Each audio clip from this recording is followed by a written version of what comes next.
Já conheci com o irmão, glória a Deus. O evangelista Eduardo, glória a Deus. E também antes de orar, né? Vamos colocar de pé em reverência a palavra do Senhor Jesus. Vamos orar ao Senhor. Não ande na igreja, não converse, para que possamos ouvir a palavra de Deus. Amém? Glória a Deus. Senhor Deus, bendito e santo, ó Pai, se encontra nesta casa, Deus querido, teu ungidos, ó Pai, teus escolhidos, ó Pai. E nesta hora, Senhor Deus, ó Pai, estará trazendo a sua palavra. Palavra que edifica, palavra que transforma, Senhor. Palavra que cura, Senhor. Palavra que penetra em nossos corações e muda histórias, ó Pai. Usa, Deus, poderosamente, grandemente os seus filhos, ó Pai, como tem usado, ó Deus, de forma poderosa, Senhor. E nesta noite não seja diferente, ó Pai. Senhor, não da maneira que queremos ouvir, mas da maneira que o Senhor quer falar. Usa, Deus, cada palavra que sai diante da tua boca, em nome de Jesus. Amém. A paz de Cristo para todos. Amém. Glórias a Deus. Sem mais delongas, abra juntamente comigo o Evangelho de Jesus Cristo, escrito por Mateus, capítulo de número 14.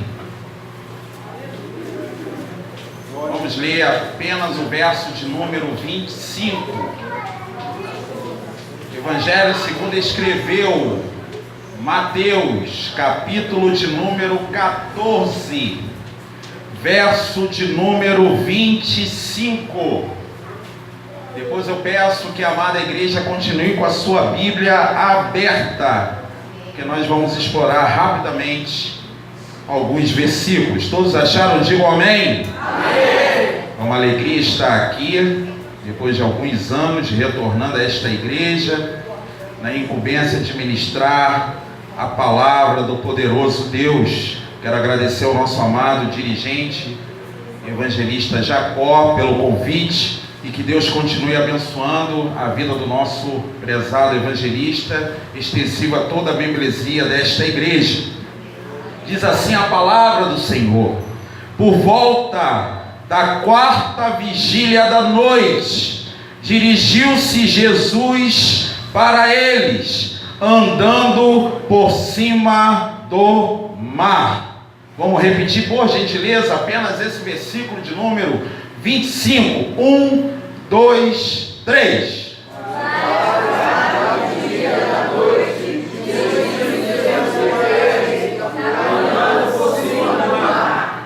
Glórias a Deus. Podemos tomar assento em nome do Senhor dos Exércitos.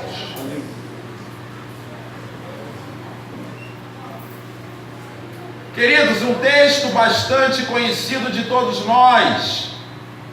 Aqui conta exatamente um momento da manifestação de Jesus Cristo direcionada aos seus discípulos.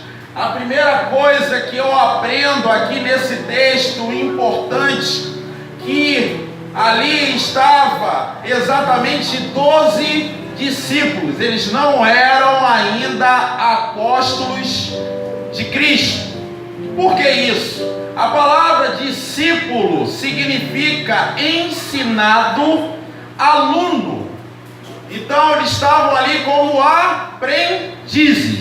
Estavam prontos ali para começar a aprender, a serem preparados para uma grande missão que viria mais à frente. Quantos entenderam? Digam amém.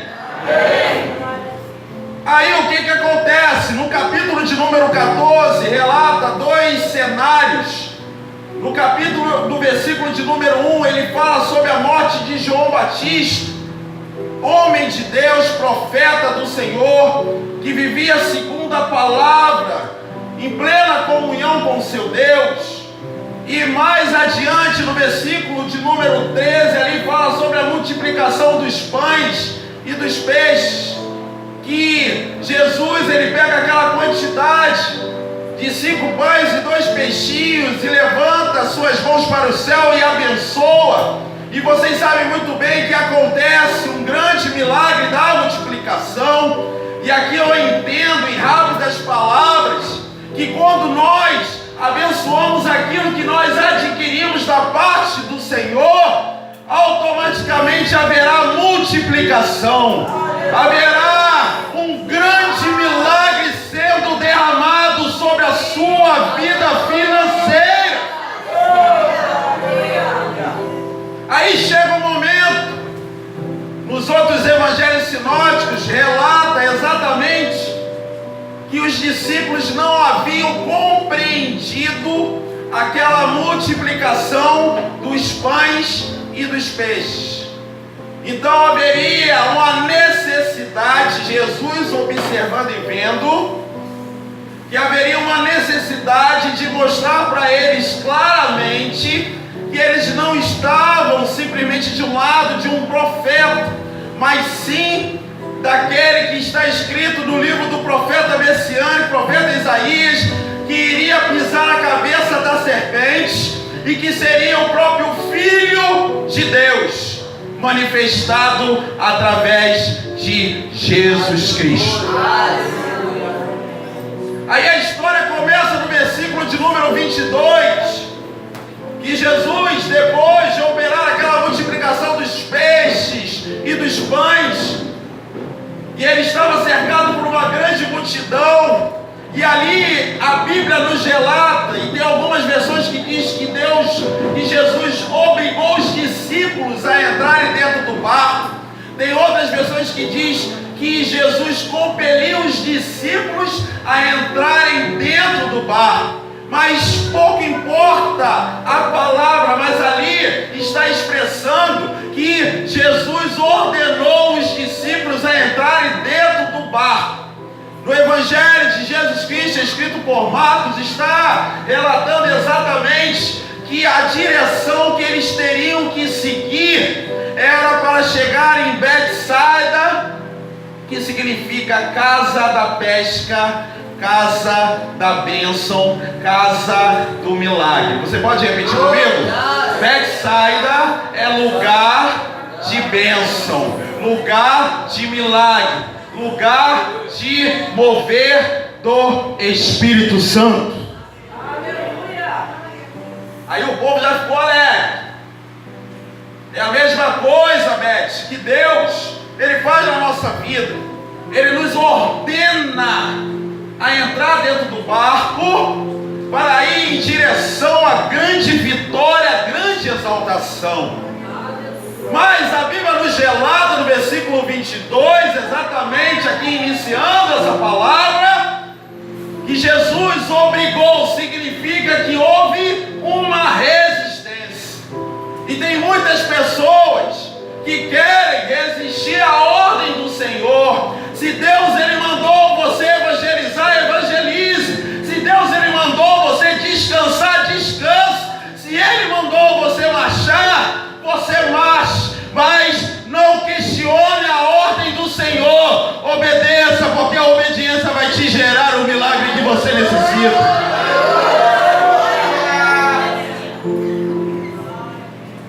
Jesus obrigou, compeliu os discípulos a entrarem dentro do barco. Aí no versículo de número 23, ali está relatando que o momento quando Jesus despede a multidão, ele sobe ao monte para orar. Existem dois modos, dois caminhos que devemos escolher. Que tem momentos que nós temos que subir ao monte, é bom, para termos um momento a sós com Deus, para buscar ao Senhor. Mas também tem um outro monte lindo, que Deus Ele nos ordena: fecha a porta do teu aposento. Fala com Deus em secreto, porque em secreto Ele te ouvirá e recompensará. Querido, eu entendo aqui nesse texto que Jesus nos traz nesta noite que há necessidade clara e evidente de nós termos uma vida de oração. Glória a Deus. Vou te dar um exemplo na Bíblia. Epístola Universal do Apóstolo São Tiago, capítulo 5, versículo 16, na parte B, o versículo 17 diz o seguinte: a oração dos justos podem muito em sua eficácia ou em seus efeitos. No versículo 17 há um exemplo de um homem de Deus, Elias, homem semelhante a nós, sujeito aos mesmos sentimentos, orou com instância para que não chovesse sobre a terra durante 3 anos e 6 meses não choveu, e orou, e o céu fez descer chuva, e a terra fez germinar os seus frutos. O que eu aprendo aqui? Elias nos mostra que ele era pecador como eu e você, era limitado como eu e você, mas a partir do momento que ele entendeu o valor da oração, ele marcou a sua época. Eu quero dizer para você, querido e querida, nesta noite, a tua vida aqui não foi em vão. Tenha uma vida constante de oração, porque você vai marcar a tua história nesta época.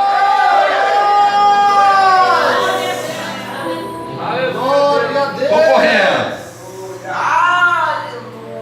Versículo 24. E o barco estava já no meio do mar, açoitado pelas ondas, porque o vento era contrário. Eu creio que tem vidas aqui que não estão vivendo isso, momentos de tempestades na sua vida. Momentos estes que você se esforça cada vez mais em buscar a Deus e parece que as coisas estão piorando cada vez mais. Que cada vez mais as coisas estão estreitando. Mas Deus, pela sua infinita misericórdia, tem contemplado exatamente o que você está passando. Ele não esqueceu de você, mas simplesmente Ele está permitindo para que você seja moldado, preparado, como os discípulos precisavam, para entender que a tua vida está no controle daquele que criou os céus e a terra, e que Ele, como está escrito no Evangelho de Jesus Cristo, escrito por Lucas capítulo 1, versículo 23, porque para Deus não haverá impossíveis em todas as suas promessas. Nessa noite, Deus, Ele te convida a adorar a Ele, porque Ele é Deus do impossível, e Ele torna o impossível possível, porque Ele é Deus.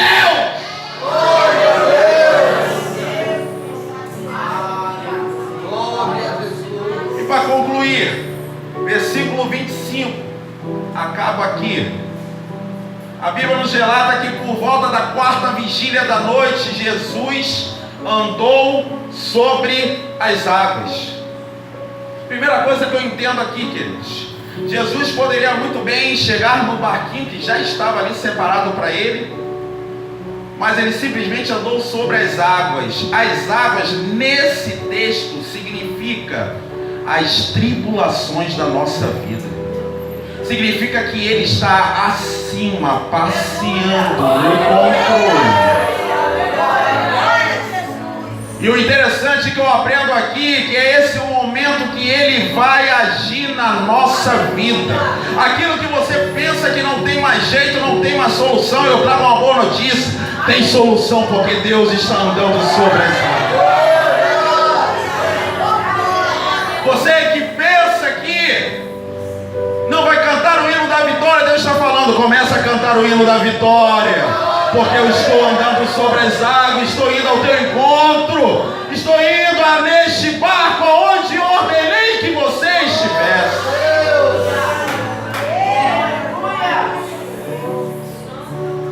E porque Jesus justamente andou na 4ª vigília da noite, porque o Evangelho de Jesus Cristo, escrito por Mateus, era direcionado, dirigido para os judeus. Os judeus dividiam as suas vigílias, e aqui o relato tudo leva a crer que começou a ordem de Jesus, era por volta das 18 horas da tarde ou da noite, e ali foi até 21 horas, passou a primeira vigília. A segunda vigília era de 21 até meia-noite. A terceira vigília era de meia-noite até 3 horas da madrugada. E a 4ª vigília, registrado aqui, era aproximadamente 3 horas da madrugada até 6 horas da manhã. O que eu quero dizer com isso? Deus tem princípios e Ele coloca condições na nossa trajetória. Todos nós, sem exceção, vivemos a primeira, vivemos a segunda, vivemos a terceira, e se perseverarmos, vamos viver a quarta vigília da noite na nossa vida. Por que Jesus foi andar na quarta vigília? A Bíblia tem explicação para tudo. Salmo de número 30, se quiser abrir a tua Bíblia aí, lá está a resposta. Por que Jesus não andou na primeira, nem na segunda, nem na terceira, mas justamente na quarta? No verso de número 5, está dizendo: o choro pode durar a noite inteira. Estou até arrepiado aqui, pastor Jacó. O choro pode durar a noite inteira, mas a alegria vem pela...